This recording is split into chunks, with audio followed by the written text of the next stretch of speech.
George and I believe that the country's future is in your house, every house, all over America.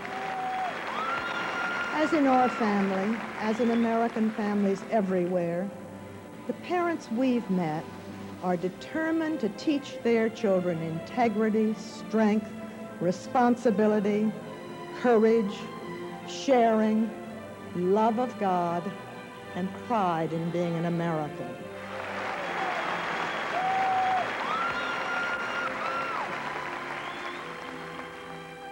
Of all the issues raised in this campaign, none is more important than the character of the candidates, their moral fiber, and the depth of their convictions. Our next generation needs a leader and a role model who isn't afraid to defend traditional American values, publicly acknowledge his faith, and embrace our country's Judeo-Christian heritage. At this crossroads in our history, we must redouble our commitment to our families and our nation by helping to elect the presidential candidate who most closely embodies our own beliefs and convictions, George Bush. In both the world and our nation, this change is exciting, and changes are taking place, and they literally defy the imagination. I remember 10 years ago when one of God's great soldiers, a friend to all here, I'm sure, visited Europe and the Soviet Union. And returning to America, Dr. Billy Graham predicted that freedom would outlast tyranny. He'd sensed something as he traveled across that monolithic communist empire. And the doubters said he'd been tricked. But Dr. Graham and Billy knew something they didn't.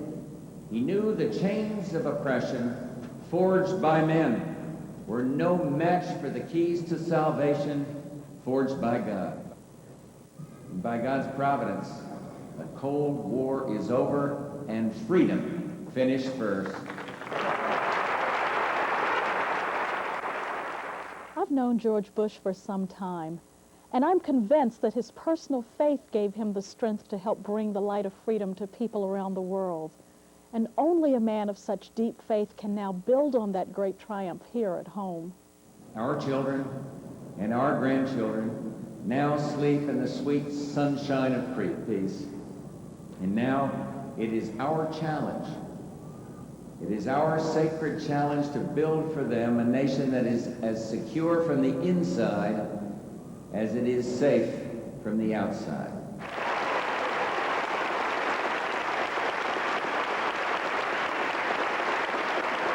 So I believe that now that the world has become more like America, it is time for America to become more like herself. Having served in the president's administration, I know firsthand of his strong moral fiber and the depths of his convictions. Moral values aren't just a slogan to this president. They're a way of life and a guide to public policy. I've spoken often of roots and wings. Wings, of course, are the subjects our children learn, math, science, English, that allow them to make their way in our complex world economy. But just as important are the roots, the moral values taught around the kitchen table or in our churches, and yes, in our schools. For without roots,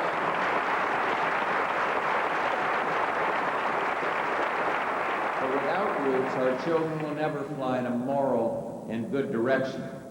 Many parents want their children to attend religious schools, but they simply can't afford it. And so I am fighting for a GI Bill for children. It will give federal money to working parents so that they can choose the best school for their children, and the choice should include all schools, public, private, and religious.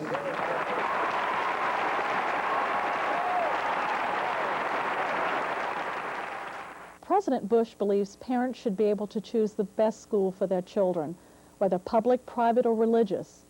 He's proposed the GI Bill for children. It will put $1,000 vouchers directly into parents' hands in the form of scholarships to cover school costs. This will make choice a reality for over 500,000 children from low and middle income families, just as the World War II GI Bill helped veterans attend the college of their choice. I happen to believe that that just as we fix our economy and improve our schools, we've got to strengthen our moral foundation. I happen to believe that all human life is precious, born or unborn. President Bush has consistently rejected the abortion-on-demand policies of the Democratic Congress. He has vetoed 7 congressional bills which advocate federal funding and promotion of abortion. He has demonstrated his commitment to families by encouraging alternatives to abortion.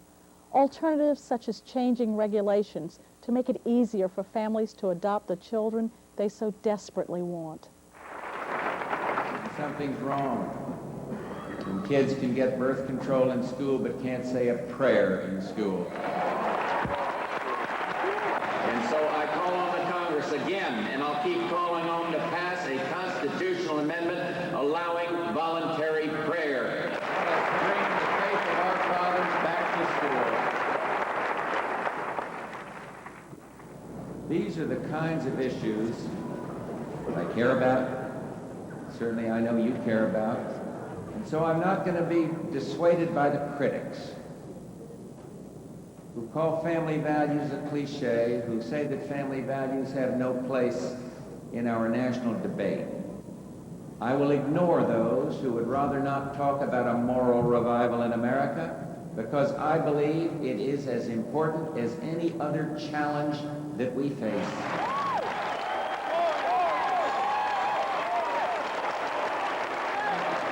We've met thousands of wonderful families. When we speak of families, we include extended families. We mean the neighbors, even the community itself. Barbara and I crisscrossed the country, started out in Missouri, went to Georgia, spent our afternoon in Birmingham, Alabama, and as I looked over the crowd, I saw a little girl with blonde ringlets perched upon her dad's shoulders. And she had a little ball cap on her head, an American flag in one hand. She began to wave the flag, and I looked down, and in her other hand, she had scrawled a sign. I could still make out the words, "I love America, America loves God." That little girl will grow up in a world filled with miracle medicines, a world where all the volumes of all the books in the Library of Congress will be able to be stored on one tiny little disk. And while scientific progress is good, it is my fervent hope that she will also come of age in a nation where family is always first and where the Creator is worshipped above all else.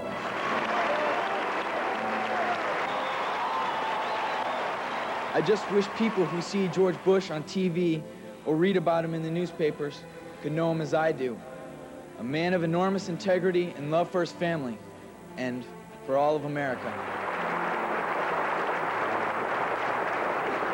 That is what has made America the greatest nation on God's earth, and it is our faith which will guarantee that the sun never sets on our nation.